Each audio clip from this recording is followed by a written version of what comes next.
Just ছোট্ট একটা জিনিস দূর থেকে দেখা তুই আমার বিচার করে ফালালি। তুই একটাবার জানলি না যে আমি ওই জায়গায় কি করছি? আমার বন্ধুটার জন্মদিন আমার ফোন দিছে, আমি যাইতে চাই না ওই জায়গায়। আমি ওখানে কইছি যে আমার কাম আছে, তো আমি আইতে পারুম না, তারপর আমার জোর করে নিয়ে গেছে।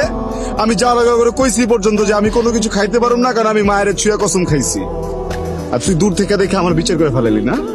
হ্যাঁ, আসলে সমস্যাটা তোরে তো একাদশ দিয়ে লাভ নেই, মানে তগই সমস্যা এটা। তগর জন্য সবকিছু করা লাগে। একটা পোলা যখন কিছুই করবো না, যখন খারাপ থাকবো, তখন ওই পোলাটা যে খারাপ ওই বাদাই মা তোর ফ্যামিলি কথা শুনাইবো, তুই কথা শুনাবি, ওরা সমাজ কথা শুনাইবো। আর যখন ওই পোলাটা পুরোটা জিনিস বুঝা নিজে কামে ঢুকবো, নিজে কাম করতে যাইবো, তখন আবার কবি যে তুই সময় দাস না। করুম কি আমি পাগল হয়ে যাবো? তখন মেয়ে মানুষের পাইতে হইলে এইটা করতে হইব, তখন মেয়ে মানুষের পাইতে হইলে ওইটা করতে হইব। আরে মেয়ে মানুষ পাইতে গেলে যদি এত কিছু করতে, তাহলে নায়িকা বিয়ে করুম। তুই কে তোর কি লেগা বিয়ে করুম? আমি ক আমি আমি আমি ভালো রাখতে পারবো না। আমি রাখুন না তোরা ভালো।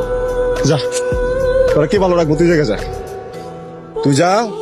তোরা যে ভালো রাখবো, যে জায়গায় ভালো থাকবি, ওই জায়গায় তুই ভালো থাকবি। আর তুই যদি না যেতে পারোস না, আমি তো ট্যাং টুং সব ভাই গেলাম এবার। এই চেহারা তো কোনোদিন দেখোস না, তাই না? আজকে থেকে দেখে রাখ, তুই যা। তুই বিয়া করবি, আর তোর যদি বিয়া না হয় একদম টাইম হয়ে গেলাম কয়ে দিলাম। আমি নিজে উকিল বাপ থাকুম, আমি সাক্ষী দিব, আমি উকিল বাপ, আমি সাক্ষী দিব, আমি কাজ হমু, সবকিছু করে তোরা বিয়া করে আমার জীবন থেকে এত দূরে পাঠাই দেবো, যদি কোনোদিন আমার মনে কষ্ট দিতে না পারোস তুই। আমাকে এতগুলো কথা শোনাই দিলা।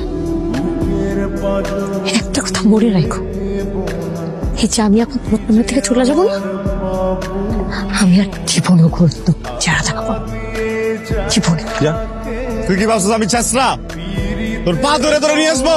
তুই যা, আমিও যাবো না তোরা কোনোদিন নিয়ে আসতে। তুই যা।